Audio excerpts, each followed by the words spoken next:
Pada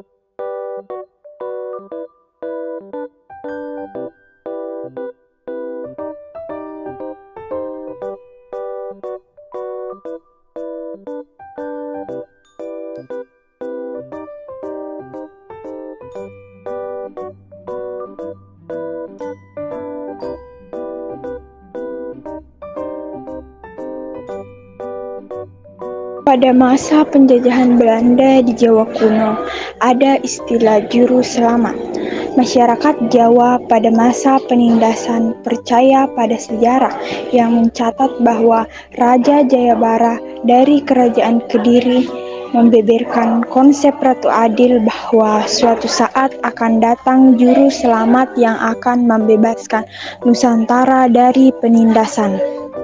Lalu, apa jadinya jika para tentara Belanda menyalahgunakan konsep Ratu Adil sebagai kepentingan politis yang tidak semestinya?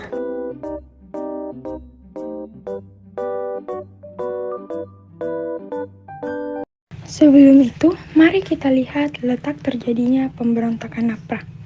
Pemberontakan APRA pertama terjadi di Indonesia, Pulau Jawa Barat, dan lebih tepatnya di Kota Bandung.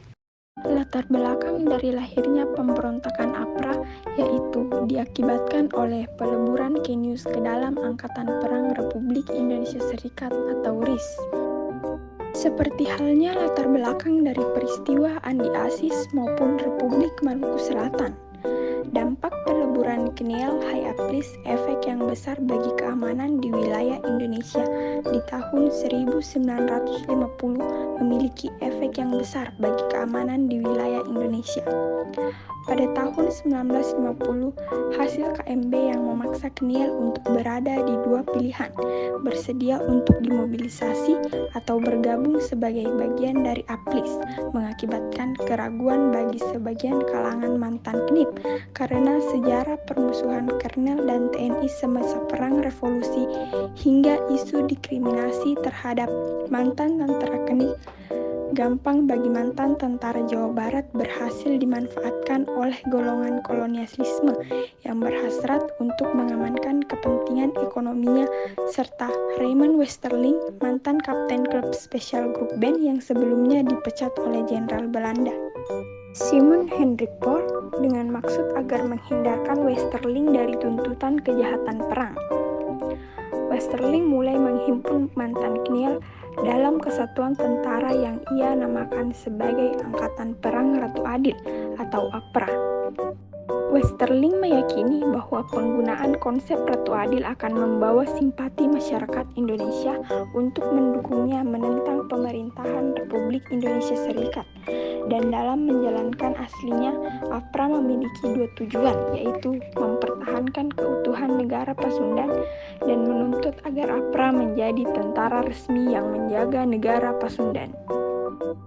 Kita akan melihat bagaimana jalannya pemberontakan setelah berhasil mengumpulkan mantan tentara Kenil yang ia konsolidasikan ke dalam APRA.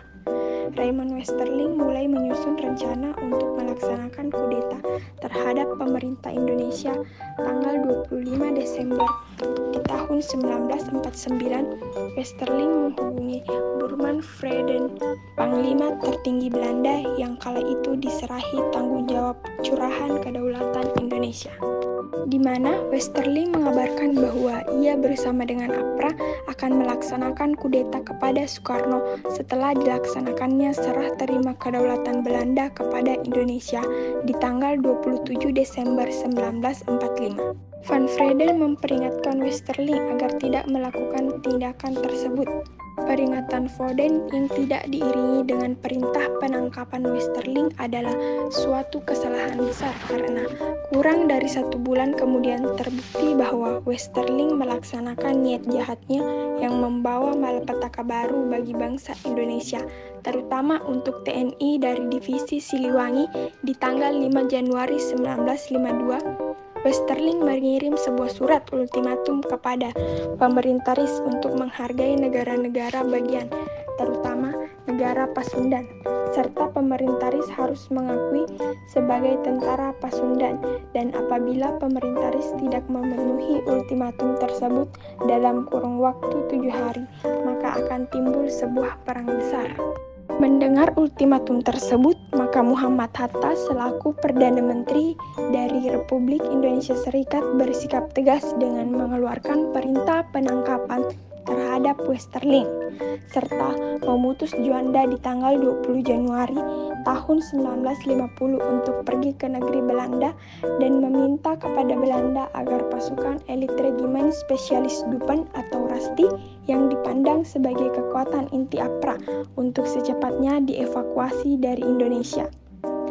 Namun niatan Belanda untuk mengevakuasi pasukan RST gagal terlaksana karena APRA telah terlebih dahulu melancarkan aksi pemberontakan pertamanya di tanggal 23 Januari 1950 bermodalkan dapat tentara yang diantaranya adalah 300 anggota KNIL bersenjata lengkap.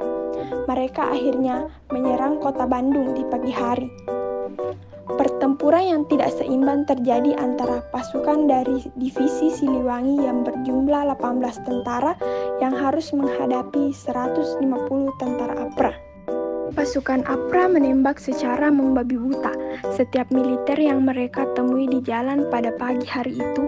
Sekitar 94 anggota TNI harus tewas, termasuk Letnan Kolonel Adobe Gustav Lembong. Sedangkan sisa pasukan APRA bergerak menuju Jakarta dan merencanakan untuk menyerang gedung kabinet RIS yang sedang bersidang, menangkap menteri-menteri RIS dan juga membunuh Hamengkubuwono IX yang kala itu selaku pemerintah Menteri Pertahanan, Ali Budiarjo selaku Sekjen Kementerian Pertahanan, dan Neot Simatupang yang kala itu selaku pejabat staf Angkatan Perang. Namun, upaya serangan ke Jakarta gagal total karena bala bantuan Tentara Islam Indonesia pimpinan Kartosuwiryo urung mengikuti rencana Westerling. Selain itu, kegagalan serangan ke Jakarta juga terjadi karena kesigapan dari tentara APLIK, sehingga serat suruhan pemberontakan APRA di Bandung dan di Jakarta tidak sesuai dengan yang diharapkan oleh Westerling. Selanjutnya, mari kita lihat bagaimana akhir dari pemberontakan APRA. Untuk mengatasi pemberontakan APRA, pemerintah RIS bergerak cepat dengan mengirim pasukan APRIS untuk menghentikan pergerakan APRA. Bala bantuan dikirim ke Bandung untuk mendesak APRA meninggalkan kota Bandung. Atas serta komunis tinggi Belanda untuk Indonesia, yaitu Dr. H.M. Hirschfeld, mengadakan perundingan yang menghasilkan kesepakatan agar Belanda segera mendesak Westerling serta APRA untuk keluar dari Bandung. Tentara APRIS bersama dengan rakyat terus mengejar gerombolan APRA yang mundur dari kota Bandung, dan dari hasil untuk melumpuhkan mereka dan dalam proses penangkapan gerombolan APRA diketahui bahwa APRA tidak hanya didalangi oleh aktor tunggal, namun ada aktor lain yang turut merencanakan pemberontakan kepada pemerintah.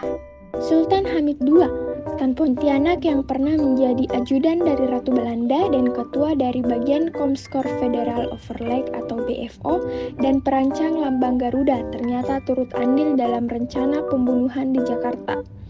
Tindakan Sultan Hamid II didasari atas kekecewaan terhadap RIS karena ia diposisikan dalam struktur pemerintahan yang hanya sebagai menteri negara tanpa portofolio, sebuah jabatan menteri yang tidak membawahi kementerian tertentu dan bersifat seremonial yang merupakan lulusan KNIL.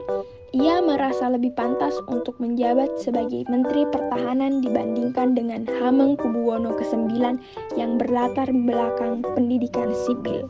Sultan Hamid II akhirnya tertangkap di tanggal 5 April tahun 1960. Berbanding terbalik dengan nasib Sultan Hamid II, Westerling, ia melihat APRA semakin di ujung tanduk. Ia memutuskan untuk melarikan diri dan berkat bantuan Belanda, Westerling berhasil meloloskan diri ke Singapura dan berakhir selamat sampai ke Belanda. Dampak yang ditimbulkan dari tindakan APRA ternyata mengakibatkan semakin cepat proses runtuhnya Republik Indonesia Serikat. Gerakan demonstrasi anti-federal mulai menyerap di seluruh wilayah Jawa Barat, hingga keinginan untuk kembali bersatu sebagai sebuah negara kesatuan mulai terjadi di setiap negara bagian, dan akhirnya menjadi faktor dari lahirnya pemberontakan pasca APRA, yaitu Andi Asis dan Republik Maluku Selatan. Nah, itulah akhir dari pemberontakan Angkatan Perang Ratu Adil. Selanjutnya, mari kita tarik kesimpulannya.